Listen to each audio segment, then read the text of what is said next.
All rise. We will away.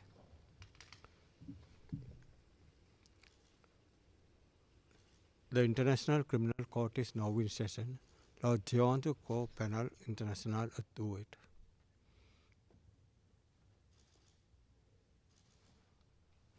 Please be seated. We will, sir.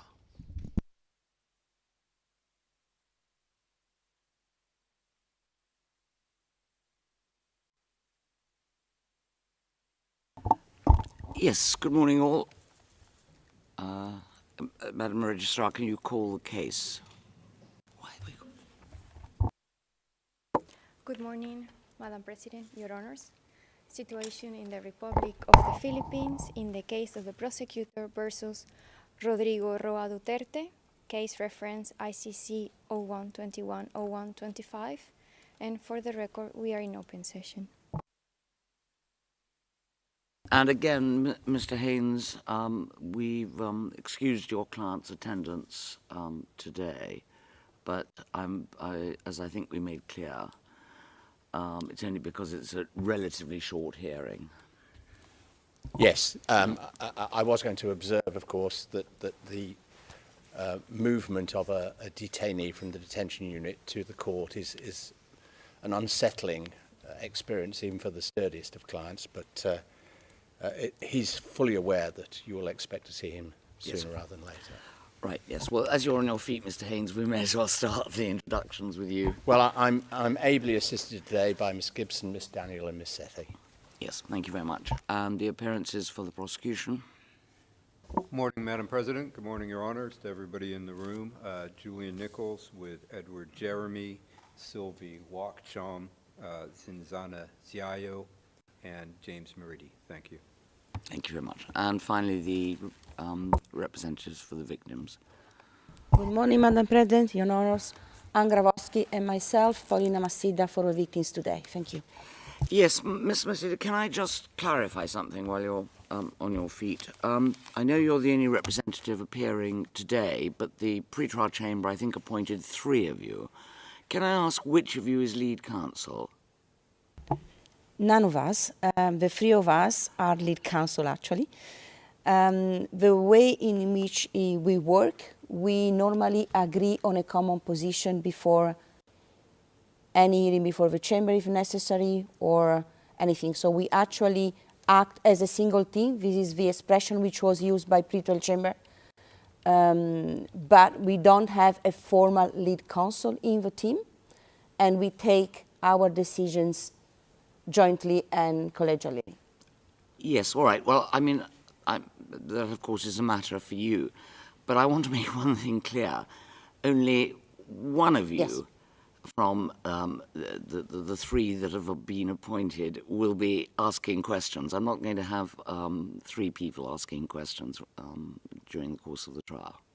Can reassure Madam President, this is also our understanding, Right. and we will always be an agreement between the 3 of us who will be leading a specific questioning for a witness or a specific arguments in court. So in other words, also for legal arguments, only one of us will address the court. Right. Thank you. That's very helpful. Thank you very much indeed. All right. I don't think we've got anybody here from the registry this morning. So we might as well move to, as I say, what is a relatively short session.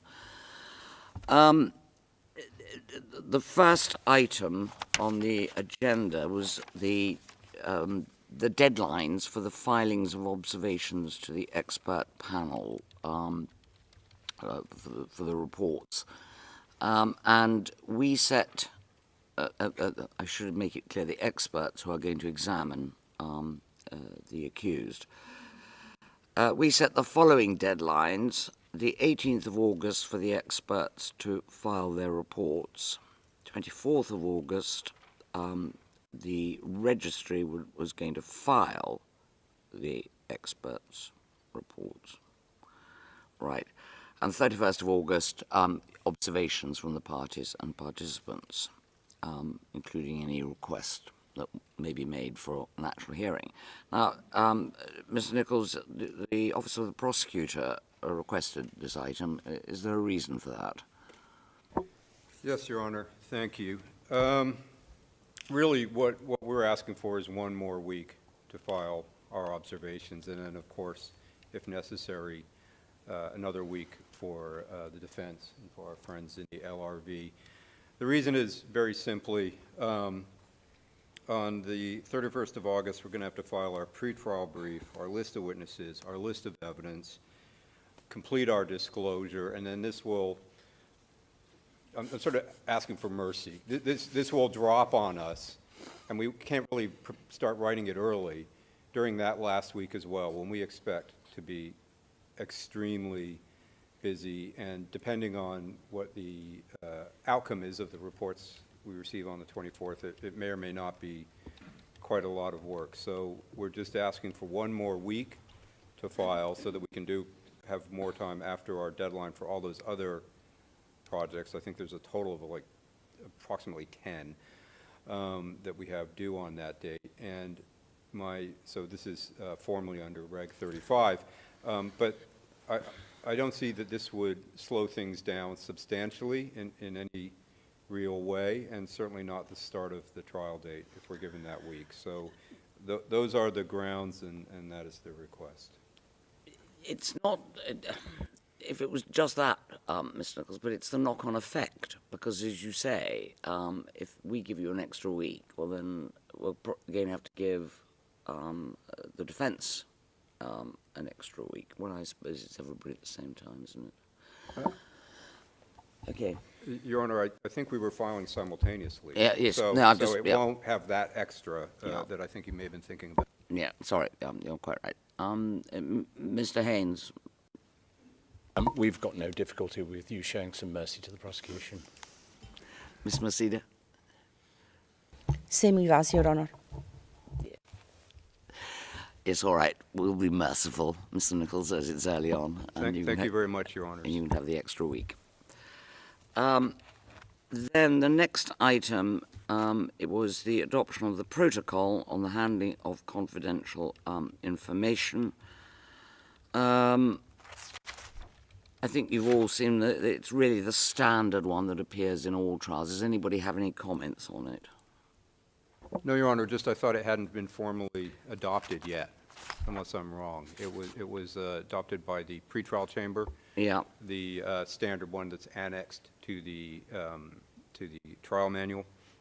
But we were just asking that it be formally adopted at this stage because it wasn't carried over from the pretrial stage, pre-confirmation stage. Yes, Excuse me. I think that's right. Well, does anybody have any objections? Otherwise, we'll just order it to be filed, adopted and filed. We did have a couple of small observations to make about the text of it, which I think, with respect, might be better done in writing. That's been the practice in the past, and it's worked very well. It shouldn't hold things up at all, but I'm sure we can get something across in a few days. Right. Well, that seems very sensible. Thank you. I think then we'll simply, well, we'll wait for your potential objections and see if we want to make amendments, and then we'll instruct the registry to file it, or whatever the procedure is for this protocol. Right, page limit of the prosecution's trial brief. Well, you again, Mr. Nichols, asked for this. How many pages are you asking for? We'd ask for 160, Your Honor, an additional 40 pages. I think, I don't have the stats, but I think that's almost the standard now with the 120 is that the parties ask for some more. That's 40 less than in the Abdulrahman case, and I think we may use a little bit less than that, but we think that's what we really need to write a good brief. Yeah, and is that with or without annexes? Because Well, you got some help. You had some helpful annexes attached to the pre-confirmation brief. Yes, that would be without annexes. We will avoid that issue that came up in the last trial about substance in the annexes that should have been in the brief, but that would be without the annexes, so that wouldn't include maps charts. No, that's right. Yeah, I think we are all, yeah, we all agree, yes. All right. Thank you very much, Your Honors. Right, then we're going to give some dates for the next status conferences. There'll be one, as I think we've already given the date, the 14th of July, is that right? These are all dates that we'll put into the calendar, but if it turns out there's no need for anything to be discussed, then we may vacate them. But otherwise, it's 7th of September, 13th of October, and then the 2nd of November. I rather feel the one on the 7th of September, because by then we'll have had the reports, is likely to be an important one. And for that, certainly, Mr. Haynes, we would expect Mr. Duterte to be here unless there's some medical issue. The final matter that I want to raise is this. Just a minute. And that's the question of statements being made by counsel to the media. This case has attracted, not surprisingly, a substantial amount of media interest in the Philippines in particular. That's not, of course, only mainstream media, but as is common these days, social media, and additionally appears to have provoked suppliers of what is undoubtedly fake news, and obviously fake news. The first thing we wish to emphasize is the need for the media to report to the public accurately and fairly what is said in court, and above all, to avoid speculation. That is important in any trial, and it's doubly important when it comes to a trial of serious allegations, and nothing could be more serious than these of criminal activity. Can I just issue a reminder to the media that anything which is said in private session may not be reported. Part of the reporting of the earlier proceedings in this case was not assisted by comments made by previous defense counsel Nicholas Kaufman to the media. On the 3rd of October of last year, the pretrial chamber issued a reminder to him to remember that he had a professional duty to be respectful and courteous to the chamber. Regrettably, that reminder had no effect. On the 26th of April of this year, after the appeals chamber had made its decision on jurisdiction, Kaufman gave at least 2 interviews commenting on the decision.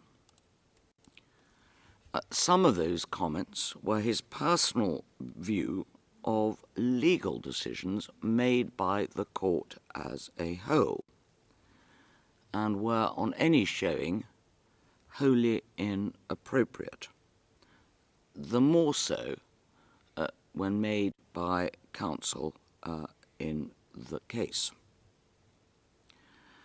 In the light of this previous history, this trial chamber feels it incumbent to repeat the reminder or warning to all counsel in the case, for the reasons that I have already expressed as to the importance of this trial. We see no reason why counsel should feel it necessary to make any comment to the media. the appropriate forum for counsel to raise matters is in the courtroom.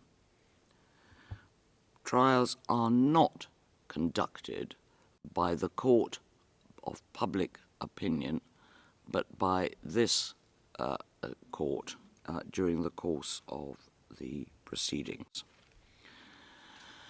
We should add, finally, that we are somewhat surprised to see that other than the catch-all type provisions which are contained in the Defence Code of Conduct, namely Articles 5, 7 and 24, no guidance on the topic of media comment is offered to counsel in any of the codes, in fact, those including for the prosecution.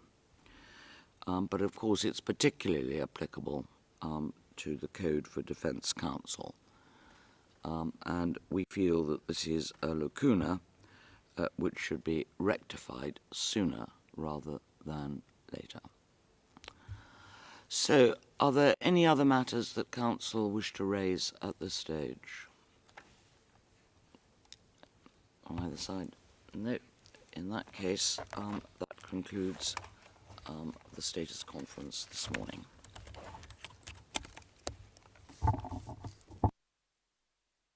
All rise. We will away.